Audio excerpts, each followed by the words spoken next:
Welcome to Cardinals Cover 2 with Craig Grialou and Mike Jurecki. Cardinals Cover 2 is brought to you by Arizona Cardinals Podcasts. Visit azcardinals.com/podcasts. From the Dignity Health Arizona Cardinals Training Center, here's Craig Grialou and Mike Jurecki. So, MJ, did you happen to notice how happy our producer is? Not that Omo Hunter is not always happy, especially because it's a Friday. Yeah. But he's just a little bit more chipper here today. I didn't notice that. No? I actually had that conversation just before the show. Yes, he's very happy. His St. Louis Blues one win away from hoisting the Stanley Cup. So we might not see him on Monday. If Sunday goes the way he expects, we might not see him Monday. Yeah, I don't think he's I think he's confident. Obviously, they got to go out there and play, but it sounds like, maybe I wouldn't say gave it away. Obviously, officiating has been brought up again, but details. They had plenty of chances. I was listening to it on the radio going home, and they were getting outscored like 15-3 in the first period. So, again, there's a reason why there's another game. Yes. And hopefully they bring home the Stanley Cup. The only way we can relate this to football is A.Q. Shipley's a big hockey fan, so all right, time to transition away from the Stanley Cup. We'll see. We talked with AQ on Wednesday about the Stanley Cup Finals, and we'll figure out what happens over the weekend. But, it is a football Friday here as we take off on this Friday afternoon from the Dignity Health Arizona Cardinals Training Center. Let you know what's ahead on the show here today. We don't dare call Larry Fitzgerald old, but he admitted to feeling old this week. We'll explain. We'll hear what motivates Christian Kirk to put in the extra work for the 2019 season. We'll be joined by new defensive lineman Darius Phylon, and of course your questions via social media using the hashtag CardsCover2. Hashtag CardsCover2 using the number 2 to get involved in the show. We do that every Monday, Wednesday, and Friday. Appreciate the Bird Gang getting your questions in throughout the week, and we'll get to those a little bit later on in the show. But first things first, the news of the day, and we have a roster move. It was actually made on Thursday, but the Cardinals have been awarded their waiver claim on offensive lineman Desmond Harrison, a second-year player who started the first 8 games last season with the Cleveland Browns at left tackle, an undrafted rookie free agent. That's the good news, and I'll also add the size. He looks the part, 6'6", 305. The bad news is he was released earlier this week. He had a little bit of a trouble in Cleveland, missed a flight, missed the first day of minicamp. He's had issues going all the way back to his college days, but as you look at this move just on the surface, MJ, low risk, high reward. Yeah, we're talking about a 90-man roster, and obviously Cleveland felt well enough at the time with Hugh Jackson to start him to replace the Hall of Famer and Joe Thomas, so there was going to be a drop-off. And then once Hugh Jackson was fired, Freddie Kitchens made that move that week, and I guess Baker Mayfield was behind it also. They went with Greg Robinson, the former second-round pick from the Rams.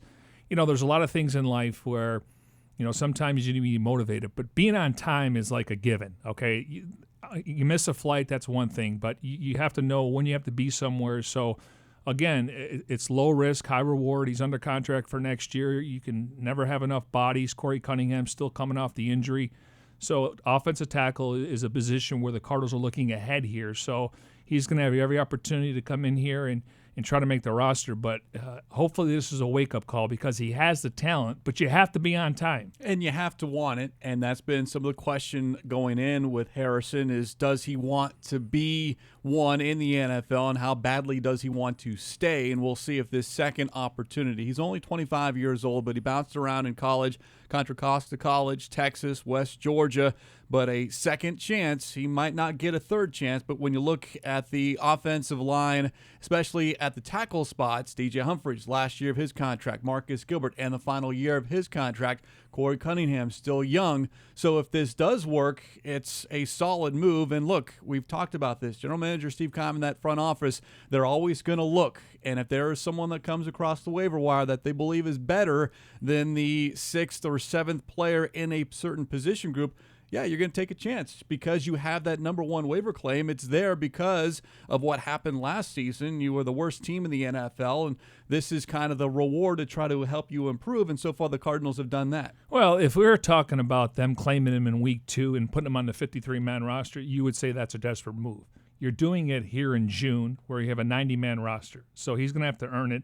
And you're right. We've talked about it all the time. Whoever the last position a guy is at that position, whoever the last guy is on the depth chart, if there's somebody out there they think is an upgrade, they're going to do that. And they did that with Andrew Lauderdale, and he got claimed today by the Jacksonville Jaguars. So that's what happens. But the Washington Redskins did put a claim on Harrison. On Harrison, so they were the other team. Now their left tackle Trent Williams is holding out. He wants a huge deal. He's probably the best left tackle in football, or he wants to get traded. So the Redskins felt like we're going to put a claim in. Unfortunately, the Cardinals had, or fortunately in this case, they had the higher claim. Well, with that first claim, the Cardinals since late last season have added Farrell Cooper, DJ Swearinger, Tanner Vallejo. So they are using it because of that position and line, and you might see a number of guys as we get even into the offseason and into training camp and even the first couple of weeks of the regular season. Yeah, and of all the guys you mentioned, I think there's 5 total. Correct. Darren Urban on AZ Cardinals did a story on it, 1 starter. So, again, there's a reason why these guys are on the waiver wire, and sometimes it's maybe a younger guy is cheaper and they got bigger upside. Veterans do hit the waiver wire at some point.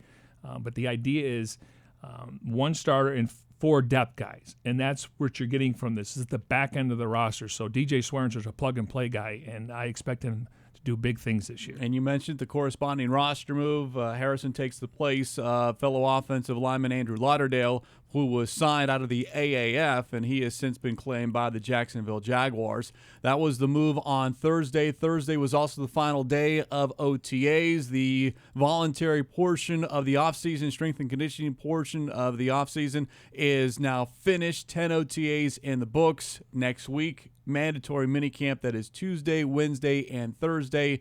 And then we say goodbye to these players until the start of training camp. Yeah, and the rookies will be here until the end of the month. Obviously, not only do they do some film session, maybe some on-field workouts, but they're also in, meetings with Anthony Edwards, and the NFL sends out their people so they can, get an idea off the field, how to take care of your money, how to keep a small circle.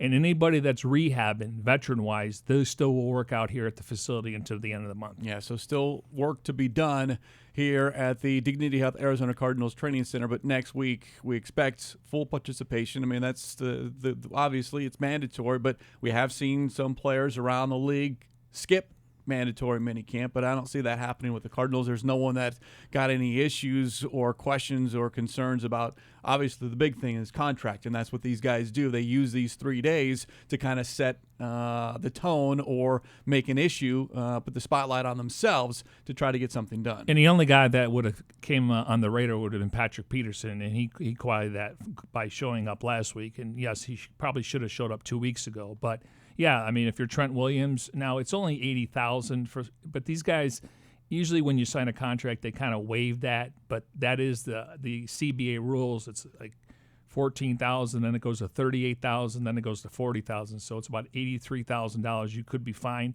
but a lot of teams waive that. But anybody holding out, it's usually about a contract dispute where they want to make more money, and that's their only leverage before we get to training camp. Yeah. So 3 more days of work here in the offseason, and then the next step is training camp outside of the rookies, as you mentioned, MJ, who will be here through the end of June. It is a Friday, so how about we make it a Fitz Friday? Of course, Larry Fitzgerald spoke earlier this week, and, well, there was a lot that we did not get to during Wednesday's show, and we're going to talk about some of that because whenever number 11 speaks, there's a lot of questions asked. He covered a lot of topics, and we'll get to them here as well. But first things first on the offense, and not specifically on where he fits within this offense and his role. I don't think we're going to know that until we see this team on the field. But overall, this offense, Cliff Kingsbury putting in a brand new offense. So what does Fitz think about the offense so far? Well, I mean, you look at it from any level, from the high school, college, and professional levels where it's been run. I mean, the numbers are always there. I mean, as long as you have the guy that can deliver the ball offensively, in college proven that he can do that collegiately, and what he's displayed so far on the field in practice, I mean, there's no reason why anybody should have any doubt that he can do it on this stage. So, I mean, for a receiver, the ball's going to be in the air a lot. We're going to have your opportunities, and when they come, you just got to make your plays. the third different offense in 3 seasons, and you can say that about everyone on this roster pretty much because of the turnover with regards to the coaching staff, and maybe even a fourth different offense because of the switch last year with Mike McCoy going to Byron Leftwich.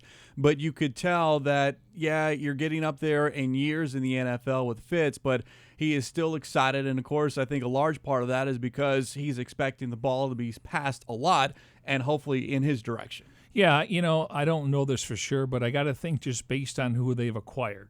Andi Isabella, Hakeem Butler, Keyshawn Johnson, throw in Kevin White.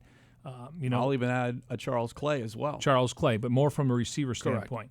So I could look ahead and go, what? They're going to move him to the outside at some point because Isabella and Kirk, they're more than just slot receivers. We know that Kirk can line up on the outside. Isabella has the speed to line up on the outside. Hakeem Butler and Kevin White are more X receivers. So depending on if they go 3 or 4 wide, I could see Larry lining up in the inside sometimes from that shallow crossing route because obviously if he gets just a separation off the ball, he's going to make that catch. And then you can have your big physical receivers on the outside.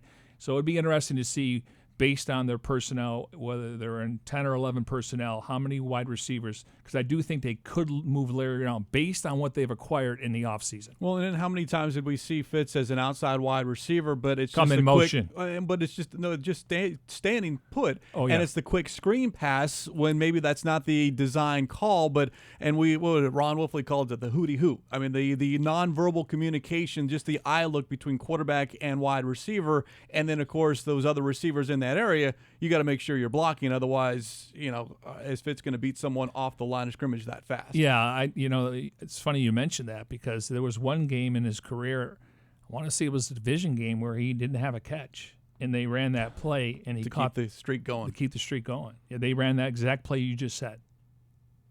You know what? Anything to make number 11 No, happy. listen, it's a legit part of an offense because if you can catch the defense off guard, or if they're playing so far back that you get the ball to that receiver and all of a sudden, even if it's a short, 3 or 4 yards, well, then all of a sudden it's 2nd and 6, 2nd and 7, and you're still moving the ball. Well, a guy like Keyshawn Johnson, I mean, he's a guy that can play in the slot, but we look at him as an outside guy because of his route running. I mean, I think these guys are all going to be interchangeable. I mean, it's going to be based on matchups, and if you're going 3 and 4 wide, that means you're going against the 3rd and 4th corner.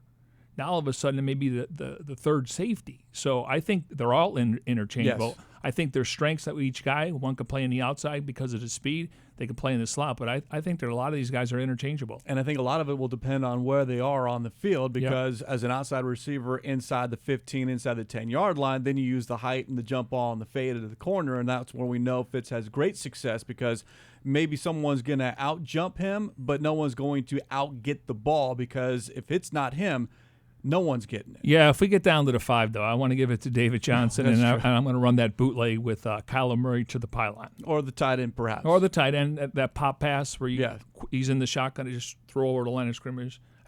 They consider that a pop pass. And just score.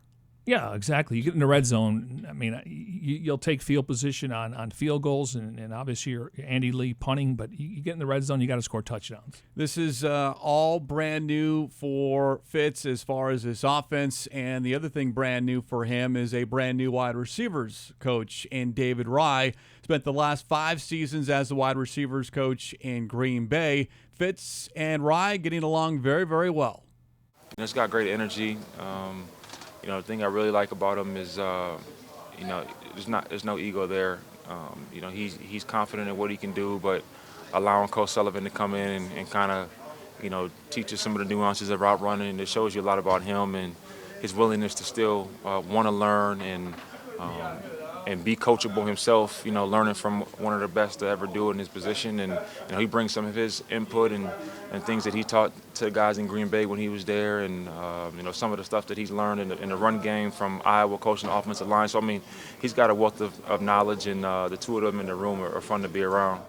We'll get to Fitz's comments specifically about Jerry Sullivan because you don't want to miss that. But with regards to Rye, and it's a new face, and the former wide receivers coach, Kevin Garver, long time with the Arizona Cardinals and a great relationship, a special relationship with Fitzgerald. And sometimes, you get comfortable with a coach-player relationship. Sometimes maybe you do need to change a different voice, but that was one of those moves that, okay, you're getting rid of someone, or, he was given the opportunity to go to Tampa Bay with Coach Bruce Arians, but that was someone that Fitz was very tight with. And I'm sure, Larry, once that happened, he probably got on the phone with Jerry Sullivan because they have a great relationship.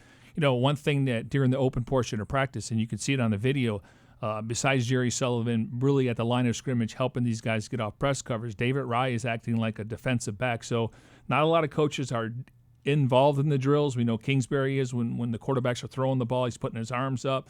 Vance Joseph does a great job kind of sitting behind the defense, making the calls. Cliff sometimes on the sidelines with the walkie-talkie. So, but Rye is more involved in the practice than a lot of other coaches. Chris Akoff is another guy that's really active in some of the drills. So you could see him out there, and obviously he's got a lot of respect for Jerry Sullivan, and he's just going to be a sponge. And Sullivan's probably going to be here through training camp in the preseason, and then maybe we could see him maybe during the regular season. But you got to take advantage of why he's here now. Well, it's funny.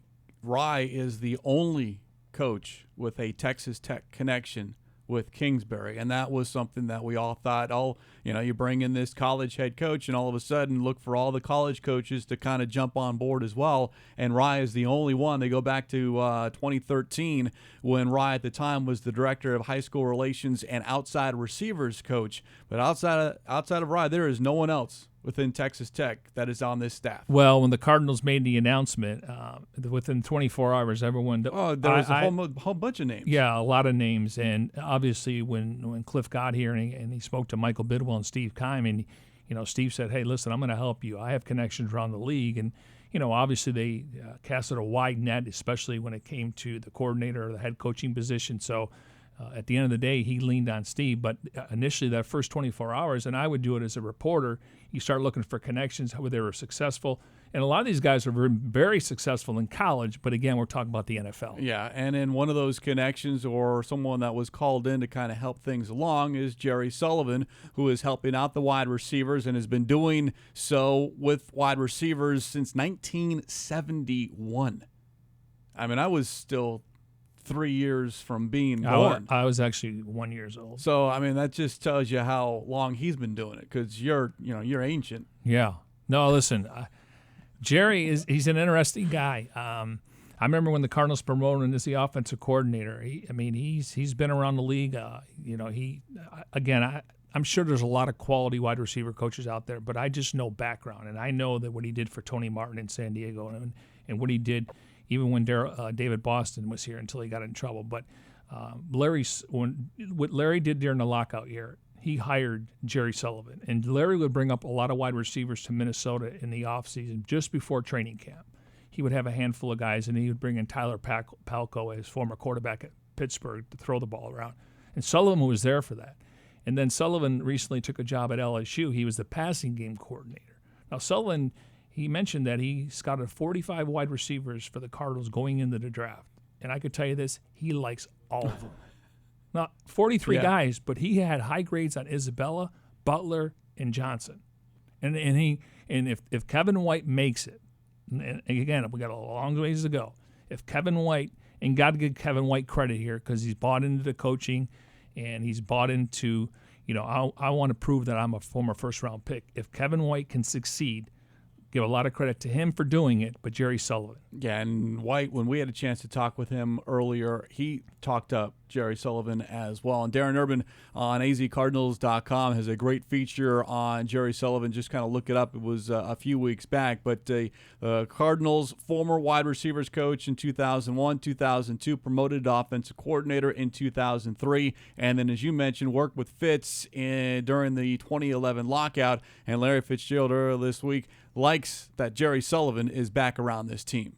It's great, man. Coach Sullivan has watched more football than anybody out on the staff, been around more football than anybody on the staff, and there's nobody that has a better understanding of what receivers are supposed to do in terms of route running. And so everybody kind of just soaks up what he says every single day like a sponge, because if you can master his technique, you can play, and not only play, but play at a very high level and get rewarded for it monetarily. Yeah, I mean, I've gotten the chance to know him, and I always had a great deal of admiration and respect for him. He never coached me here, but throughout the off seasons, I would have him come up and kind of go to the tutorial with me in the off season. And the year we had the lockout, he was with me from February all into the start of training camp, and that was the year that I really felt like I had my best season, using his technique. And now getting him back, it's great to have that refresher, and and it's actually embarrassing and really kind of exciting, because I haven't been utilizing a lot of the stuff that he taught me from years back. Kind of got into some bad habits, and now I feel kind of revigorated now using this technique again and seeing how effective it is. Even not having him for 5 or 6 years, in my ear, working on this, working on that. So that's exciting. It just goes to show you are never too old to learn. And Fitz there opened up a little bit, talking about the bad habits. And then during that video, and for those watching or listening on the podcast, so go to azcardinals.com, but you could see Jerry Sullivan on the field, and Fitzgerald, Kevin White, Chad Williams, all heads down looking at Sullivan's feet and legs as far as how to get off the line of scrimmage. And these guys are paying not just attention, they're paying close attention to what Jerry Sullivan is saying out there. Yeah, and the fact that Larry came clean, and not that he wouldn't, but he wanted to point out, I mean, here's a guy that's run, 1 million routes and getting off press coverage, and he wasn't dropping his hips, and Jerry noticed that on film, and they've corrected it. So, yeah, I think you're right. Kevin Garver and Larry were very close, and Garver was at Alabama for 5 years, and Bruce Arians thought he was an up-and-comer here. And, sometimes it's obviously bringing Sullivan, and whether Garver was here or not would have still helped out. But the fact is that here's Sullivan, willing to tell Larry, listen, I see something, and we're going to correct it. And Larry said, yeah, I've been doing that. So here's a guy that's going to the first ballot Hall of Famer, and possibly in his last year, unless he plays a couple more years, he's going back to the table saying, I can refine myself or redo something where I'm going to be more successful in this offense. And as you said, because of the Kingsbury hire, this team's going to be passing the football. Yeah, and give Coach Rye credit as well to be open, because, you're hired as wide receivers coach, and then the next thing you know, all of a sudden you've got someone else. But I think it's a credit to him and this entire coaching staff, because there are everyone has an ego, but there's no one here that is too big, too proud to say, I know everything. Yeah, and he's one guy that during lunchtime, maybe in the offseason, he'll sit with the employees and have lunch with them. He's got a great personality. He's young. I like it. See, the thing is, if he was standing on the side, letting Jerry do everything, I would be concerned. That's why I pointed out that during the video we're showing, he's on the right field. There. Yes. Yeah, and he's looking at the same routes that Jerry's teaching, but he's also trying to be a defensive back there. So he's still in the picture, and I like the fact that he seems like a down-to-earth guy and a really good guy, and I've enjoyed talking to him. And he looks a little bit like John Gruden. He does. He really does. That hairdo. But all of these guys, they're doing one thing, and that is teaching, including Larry That's coaching. Yeah, but when you look at this wide receivers room specifically, there's a lot of students and young players on this roster. Fitz will be 36 in August, and then the next closest is Kevin White and Damiere Byrd. Both are 26. And then you got Isabella's 22. Christian Kirk is 22. Keyshawn Johnson's 22. Hakeem Butler's 23. Trent Sherfield, 23. Chad Williams, 24. It's, they're willing to learn and soak all of this knowledge up. And then you have someone who's been in this league for, 15 years, going on to number 16, and he's learning as well. Yeah, you mentioned a lot of guys. I don't know about Chad Williams. We'll see what he does in camp, but the future looks bright at that position. Absolutely. And it's not saying anyone's going to replace Larry Fitzgerald, but now you have depth. You have, we can get into quantity versus quality. Hopefully it becomes quality, because on paper, based on Murray and Kingsbury, they're going to be a big part of this offense moving forward. Well, specifically when the 3 draft picks. I mean, exactly. There's a lot throw of Kevin White expectation on those 3 guys. Yep. Not maybe to be Kirk. all coming all stars here this first season, but to be a part of this future moving forward after Fitz is done. And I would say Kirk and Kevin White. Yes, I mean that's there. That's all those guys. 5 guys, and it Fitz is 6. Right, but all those guys we mentioned that could be here the next couple of years, they're all under 26 years old, and the guys they drafted this year are in their early 20s. Yeah, so Fitz is the old man in the room. Yeah, but I'll take experience all day. That's true. Fitz asked about having so many young pups in that wide receivers room. Well, everybody's doing well. They're all working their tail off every single day.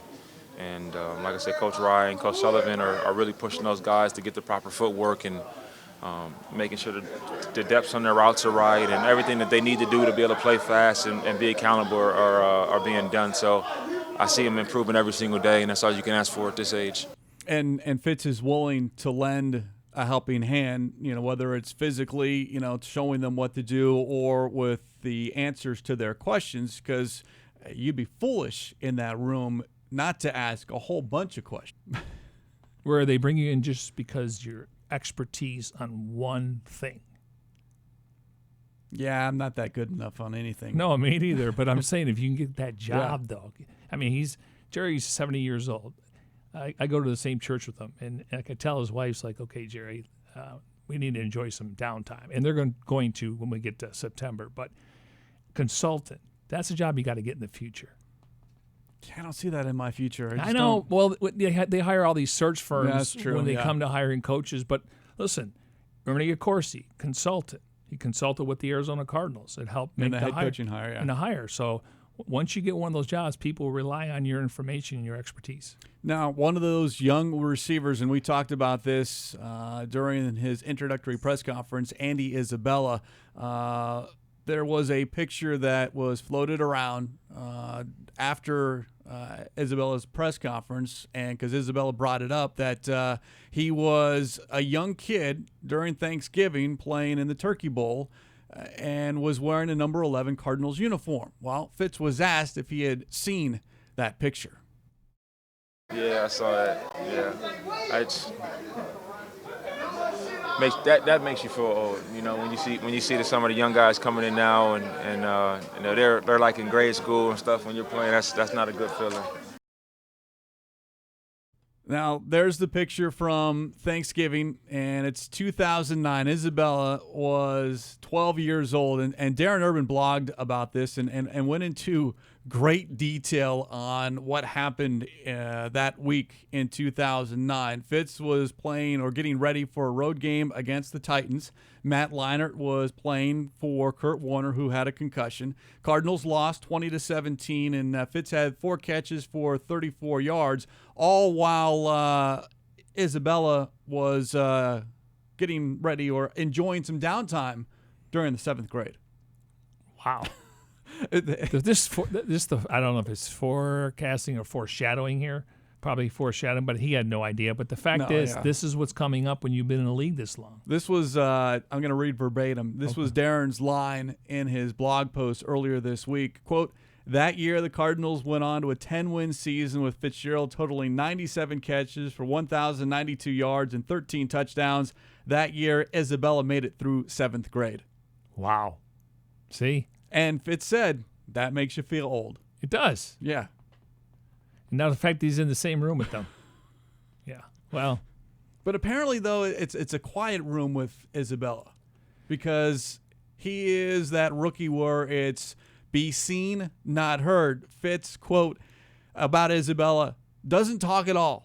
He initiates zero conversation. If you talk to him, he'll answer and then go about his business. He's all football all day long. He knows his playbook. He works his tail off every day, but conversation is not his strong suit, unquote. Well, he'll open up. Yes. I mean, once he cuts a couple touchdown passes, he'll have to go in front of the media. What's funny when I listen to him, he's got that little giggle, and so does Kyler Murray.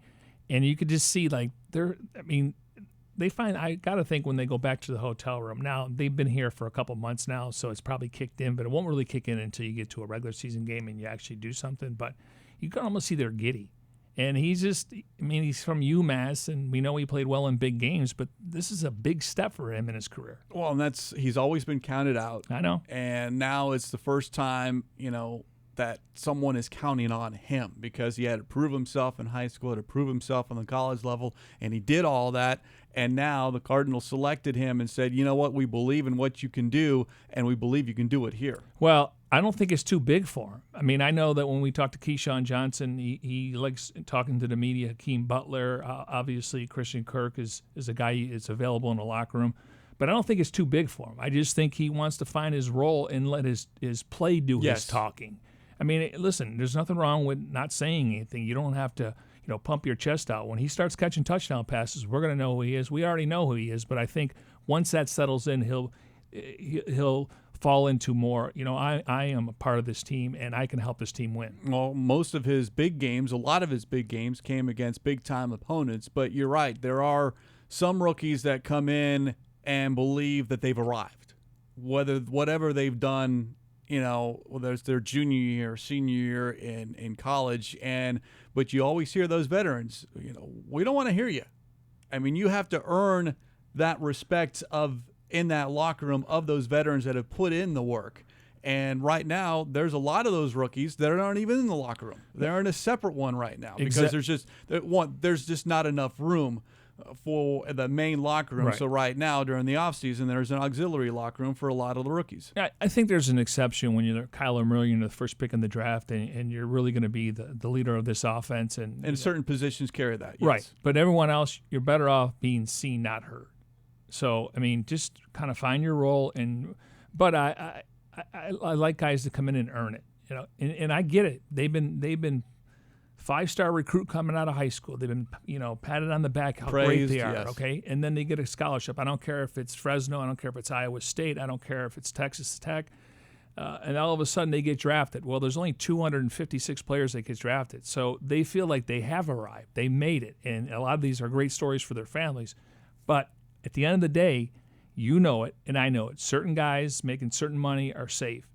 Anybody else, they couldn't care less how you got here. Unless you're a high pick, you're going to buy about 2 or 3 years. You're a late-round pick or an undrafted free agent, you got just as much of a chance as some of those other guys. All you have to do is outwork the guy next to you. I mean, however you got into the door, it doesn't matter at this point. You're all equal. Listen, obviously if you're playing a player a lot of money, it's going to be hard because there's the business side of it. But I'm telling you, Sean Kluger's going to play the best 5 guys. Vance Joseph's going to look for the best 11 until Patrick comes back. That's just the way it is. No, this is the NFL. This team, you got to win. You got to win. That's how you're judged. Wins and losses at the end of the year. It is a Friday here from the Dignity Health Arizona Cardinals Training Center as we broadcast here on this Friday edition of Cardinals Cover 2 in our Bose QC35s. Go to Bose.com for more information. A reminder, if you ever miss a show, and really there's no reason to miss a show, unless maybe you've got a doctor's appointment or whatever, but you can always download the show after the fact as a podcast via Apple Podcasts, Spotify, Stitcher, Google Play Music, TuneIn, and SoundCloud. And don't forget, all of your favorite Cardinals podcasts can be found at azcardinals.com/podcast. Cardinals do great work in the community, and now they're asking for your help as well. In honor of its 100th season, the NFL is inviting fans to join the Cardinals players, and the other teams in a volunteer initiative called Huddle for 100. The goal of the campaign is for NFL fans to donate 100 million minutes of time to help shape what our communities will look like for the next 100 years. Those fans that do donate will be entered for a chance to win a VIP experience at the Super Bowl in Miami and other great prizes. Go to azcardinals.com/Cardinals Huddle for 100. Back to the wide receiver talk here on this Friday afternoon, and specifically one of those players that we have mentioned out is second-year wide receiver Christian Kirk. And the Cardinals do a great thing here in the offseason called groundwork, and kind of get you behind the scenes on what these players do to make themselves ready for the upcoming season. And the question posed to Christian Kirk is, what motivates him here to put in not just any work, extra work for 2019? Christian Kirk, year 2, wide receiver. What pushes me in the weight room is honestly my teammates and who I work out with. I work out with Trent Sherfield every day. I always got him right there, pushing me, and we always try to one-up each other and whatnot, and it's good. It's making us better. I'm a huge Pilates advocate. I love Pilates. It's something that I've been getting other guys to come in and do with me, and so I have fun with it. The best ability is availability, and that was something that kind of stick with me, that a coach had told me a long time ago, because if your body's at 100% and, fully tuned, and you're able to go out there and think clearly and, not have to deal with nagging injuries and whatnot, you're able to be your best self. I think what motivates me in the off season to get up and be great at what I do is that thought of, one day, being considered one of the best to play in this league and to ever play the game. And, I want to be one of the greats. I want to be remembered as one of the best at my position. And so I'm going to do everything in my power to put myself in place to do that. Seeing the work you put in and how it translates to the field, and when you can finally see that and feel that, it almost becomes addicting. And this is all the work that we don't see. We see the results. And now azcardinals.com letting you in kind of behind the scenes on just what it takes, not just to make it on Sundays, but be successful, very successful on Sundays. How many times do we talk about a guy that makes a jump from year 1 to 2? Now, he flashed last year. Obviously, he at one point you thought he was the number 1 wide receiver, and you look at that speed, and curious to see if he's able to return punts this year, because he's got a big opportunity on offense. I mean, you can make the claim maybe he leads the team in receptions. I don't know. I mean, I'm sure, the rookies are going to be fine, but I think they're more in the 40s or 50s. Larry and Kirk and hopefully somebody else like David Johnson, I think they're going to be more in the 70s. So be interesting to see, but that's the maturity factor. And he was mature coming out of high school, went to college, and obviously a local guy. But you could see year 1 to 2, he knows what it's like to be a pro. He knows that you have to take care of your body. That's one of the things these guys don't know. They think that all of a sudden in the NFL I can eat, differently. No, the nutrition staff they hear and the cafeteria and the food they're eating, there's a reason behind it. So that to me is a prime example of a guy from year 1 to 2. And we saw the video of him doing Pilates. DJ Humphreys has started doing it as well, and that is something that a lot of these guys initially, you think Pilates, yoga, it's, you still do the weight training and the lifting the weights, but a lot of it is flexibility to make sure your muscles, your joints are feeling good, because sometimes for different position groups, the ability to be flexible is much more important than, okay, I can lift 300 pounds or whatever, because as Kirk said, it's availability and get rid of these soft tissue injuries. Yeah, and whoever that coach was, it stuck with him, because he missed some time last year, and I'm sure he would have been in conversation for Rookie of the Year. I'm sorry, wide receiver, all rookie team. Yeah, because we thought he was close to returning one of those punts. Yeah, you're right, different bodies and different, but it's interesting that it worked for a wide receiver and a left tackle. And yoga obviously is, Chandler Jones is big into that, and what you got to avoid is the hamstrings, the groins, and possibly some other soft tissue injuries. And obviously Buddy Morris does a good job here. So that's the main thing is, like, you get kicked in the shin all of a sudden if you're a defense or off a left tackle. Well, you're going to have some pain there, but all of a sudden now, if you feel like your body can withdraw or withstand it, then all of a sudden you're going to be able to recover a lot faster. A lot of new faces on this Cardinals team, a lot of specifically on the defensive side of the ball. One of those new faces, lineman Darius Phylon, he was signed back in March to a 2-year contract, and we had a chance earlier to kind of catch up with him, get to know him a little bit more better, and figure out how he arrived, in fact, with the Cardinals, and that's where our conversation began. Well, fresh off the practice field, Darius Phylon joining us here on Cards Covered 2, and I want to take you back to where this kind of all began with the Cardinals, and that was when you signed back in March. And take us through that free agency period and whether the Cardinals were one of several teams, or is this kind of a team that maybe you already had an eye on beforehand?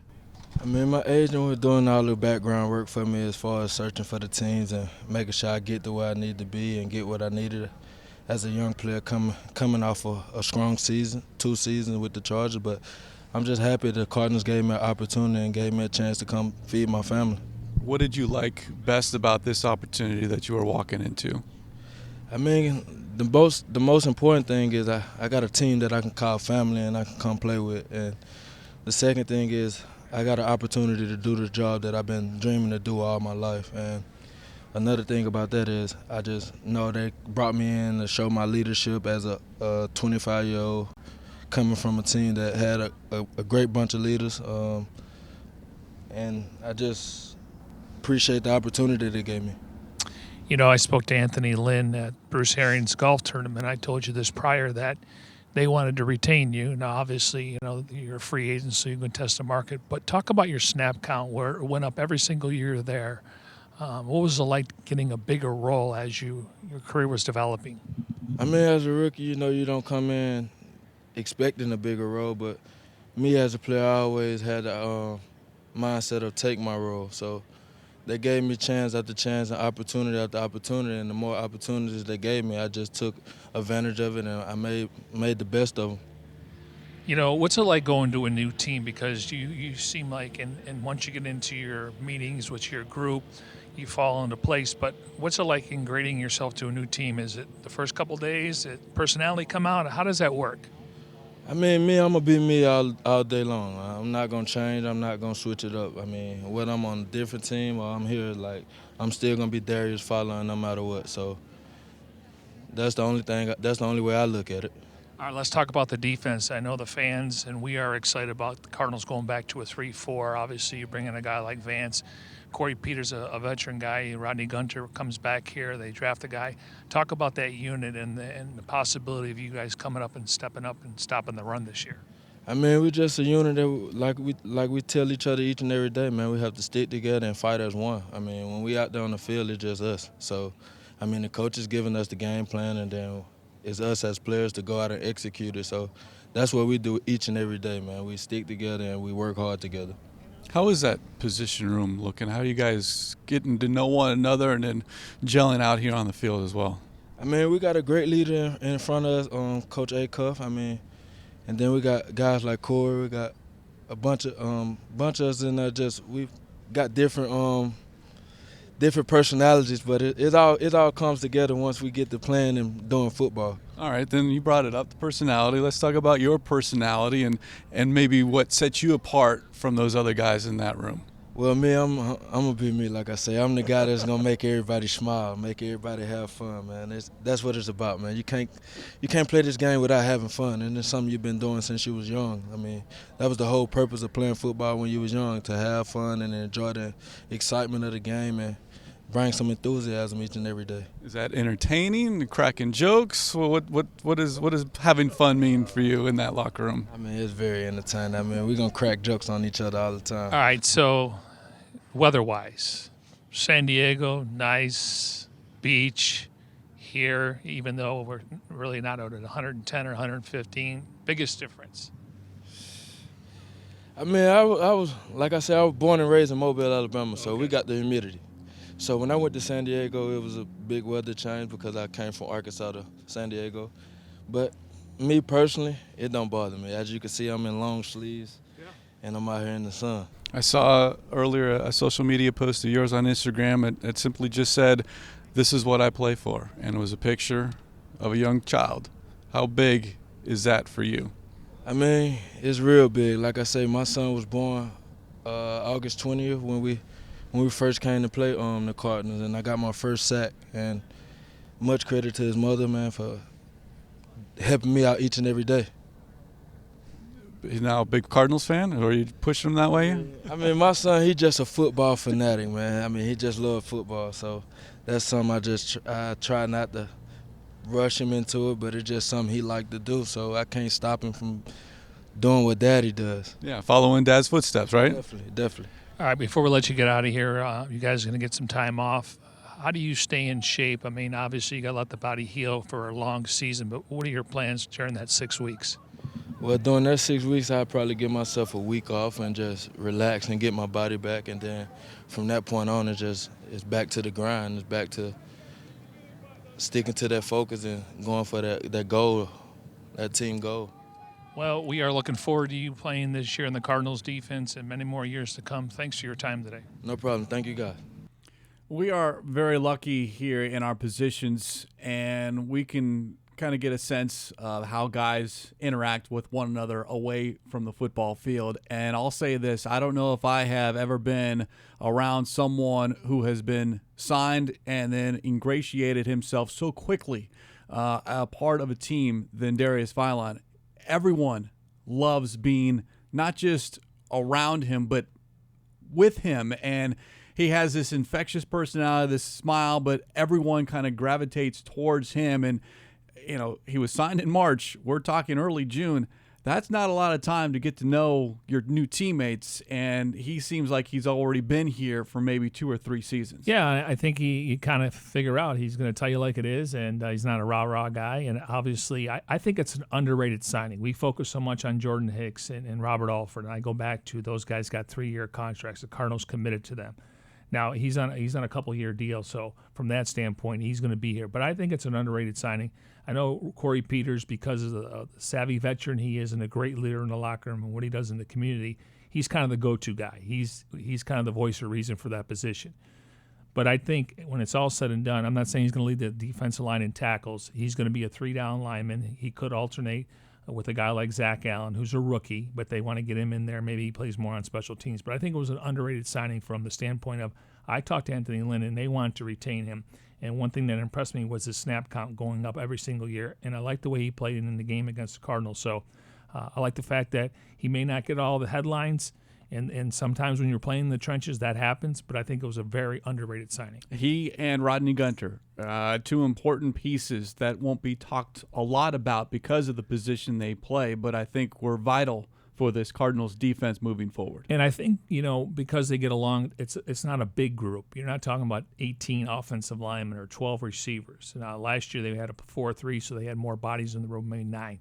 This year you're going to have probably 7 or 8 with a practice squad guy. I'm not saying just because it's a smaller group, but you could see that there's brother love going on in there with that position. We continue here on this Friday as we broadcast from the Dignity Health Arizona Cardinals Training Center, and doing so in our Bose QC35s. Go to Bose.com for more information. A reminder, you can always download this show. If you happen to ever miss it, you can download it as a podcast via Apple Podcasts, Spotify, Stitcher, Google Play Music, TuneIn, and SoundCloud. And don't forget, all of your favorite Cardinals podcasts can be found at azcardinals.com/podcasts. All right, is that time here in the show? Time for the Bird Gang to sound off. Your questions via social media using the hashtag CardsCover2, hashtag CardsCover2. Let's move to Instagram, and user at Johnny.Walters wants to know which undrafted free agent has the best chance to make the 53-man roster. Wow. Best undrafted free agent. Now, keep in mind, there aren't a lot of them because there were 11 draft picks, so it's not like years past because 4 made it a year ago. Yeah, it's going to be very hard. It's going to be very hard, and don't forget the Cardinals have the first claim. And so you may make the initial 53-man roster, but I got to think they're going to go after 3 or 4 guys. Obviously, we'll wait for that to happen. So I'll try to come up with a name before we go to training camp because there's always one. But last year, I think, was an exception. This year, because of the 11 draft picks, and I don't know if all 11 are going to make it. I think 9 right now, but let's see how it plays out. Cardinals had a 5-year stretch from 2012 to 2016 in which at least one undrafted free agent made the team. Well, this is encouraging because last year they had 6 draft picks. 5 made the team, and if you get 9 out of 11, that means 16 players in 2 years that are part of your future. Back to the questions. Instagram user at Williams_Cruiser8. How will Kingsbury's offense play into the tight end role? I don't know if anyone knows right now. I mean, obviously, if they go with certain personnel, 3 wide, 1 tight, 1 back, he's going to be involved. Now, Charles Clay and Max Williams are more blockers. Clay can also catch the football.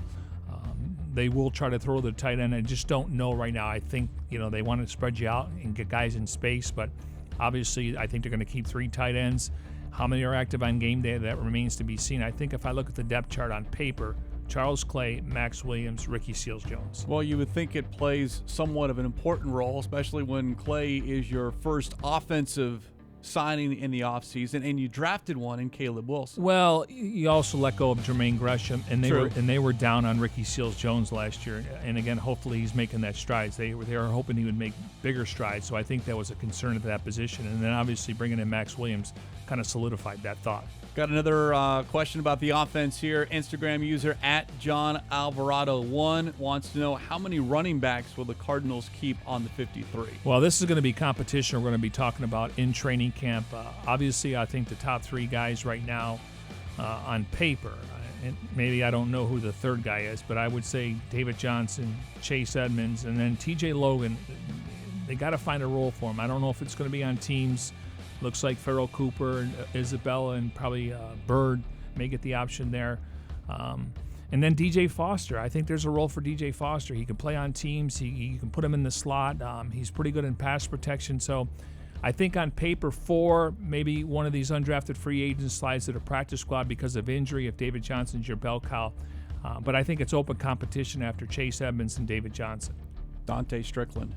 He's got a chance because he's got that body like David Johnson. But, again, does he do more than just one thing? True. Could he play on special teams? But I think 4 and 1 on the practice squad. Strickland went to Syracuse, by the way. Of course.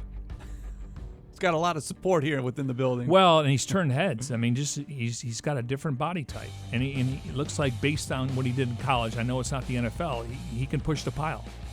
Back to the questions. Appreciate the Bird Gang signing off here on this Friday. User @DrewTrue wants to know, what does Patrick Peterson have to say about Byron Murphy? Oh, he's going to take him under his wing. I think Patrick was one of the first guys to talk to him, obviously, when he was drafted, besides calling Steve Keim after Kyler Murray.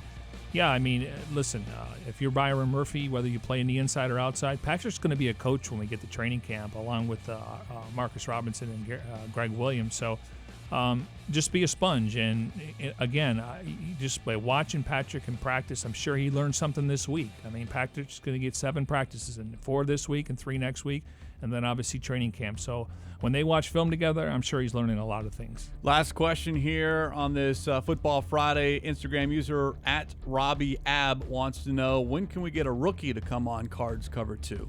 Coming up in the next couple of weeks. Final 2 weeks of June. That's right. We're keeping our fingers crossed, and we'll get a couple, hopefully, those final 2 weeks. And not only we already have covered probably the first 4 or 5 draft picks, so we're going to get some of the other draft guys, and then we have 4 or 5 undrafted free agents that we can keep an eye on going into training camp. Dante Strickland. Dante Strickland is one of those guys. Sorry, you got to represent. Well, you already have Chandler Jones. You got Justin Pugh. I mean, it's not like Syracuse. Aren't they known as a basketball school? Lacrosse, yeah. But they're known more as a basketball school, even though Donovan McNabb had a great career there. Carmelo Anthony.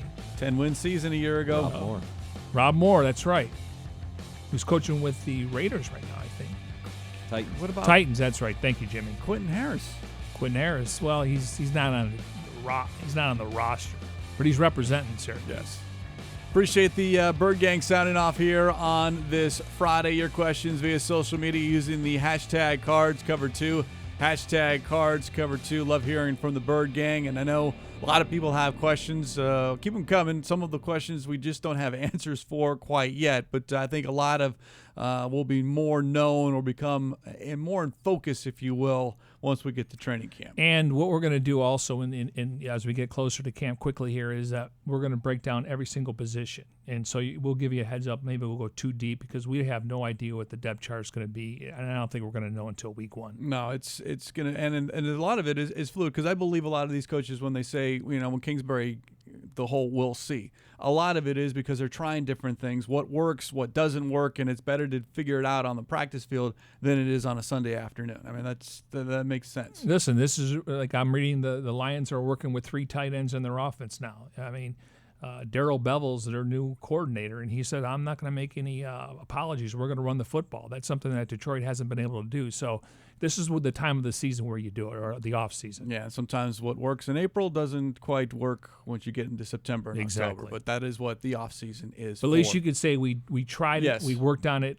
Unfortunately, it did work or it didn't work. Yeah, 3 more practices next week. Mandatory minicamp will have full coverage throughout the week. next week. And until then, we'll bid you adieu here on this Friday. Let everyone have themselves a wonderful weekend. Special thanks to all those behind the scenes, Tim Delaney, Jim Alejandro, Grant Greeley. We appreciate him spending part of his Friday afternoon with us here on the show. Jackson Sipes as well. That's Mike Jurecki. Props to Grant for all of his help. Great job, Grant.